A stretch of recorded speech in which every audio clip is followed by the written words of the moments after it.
మీరు వైజాగ్లో బాగా గ్యాంగ్స్ మెయింటైన్ చేసేవారు. కొంచెం కట్.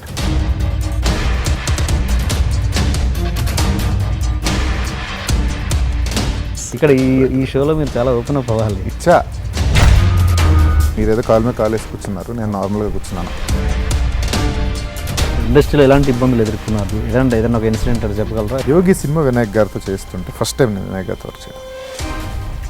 ఒకరోజు సినిమా షూటింగ్ అయిపోయింది, నాది నా డేట్స్ అయిపోయింది, క్యారెక్టర్ అయిపోయింది, ఎవ్రీథింగ్ అయిపోయింది. మిగతా ఏయో ఎపిసోడ్ షూట్ చేస్తున్నారు. రాత్రి 9ంటికి నేను ఇంట్లో ఉంటే ఫోన్ చేశాను, సుబ్బు ఒకసారి లొకేషన్కి రా. వెళ్ళా.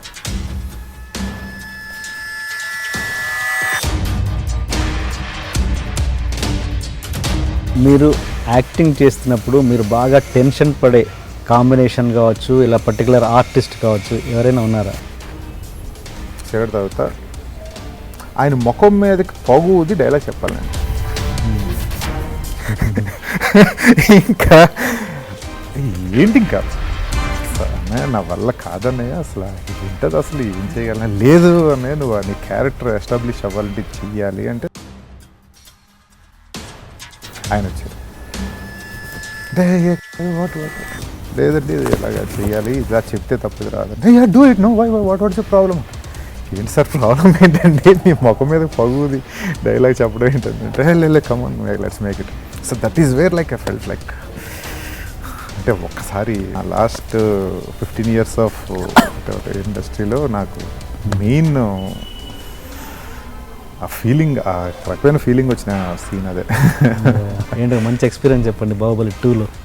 ఒక గుర్రం ఏంటంటే దాన్ని రెడీ అని అనకుండా మ్యాక్సిమం యాక్షన్ చెప్పడానికి, అలాంటి రెడీ అనేది యాక్షన్ కింద అదే అర్థమైంది. సో మార్చుకుని చేస్తున్న టైంలో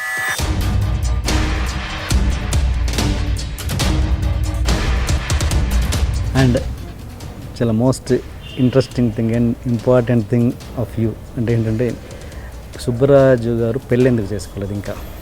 అంటే ఇది మీరు చాలా విషయాలు చెప్పారు, బట్ మన ఇంటర్వ్యూలో కొంచెం ఇంకా ఓపెన్ అప్ అవుతారని ఆశిస్తున్నాను. సో అంటే ఒక డీప్ లవ్ స్టోరీ మిమ్మల్ని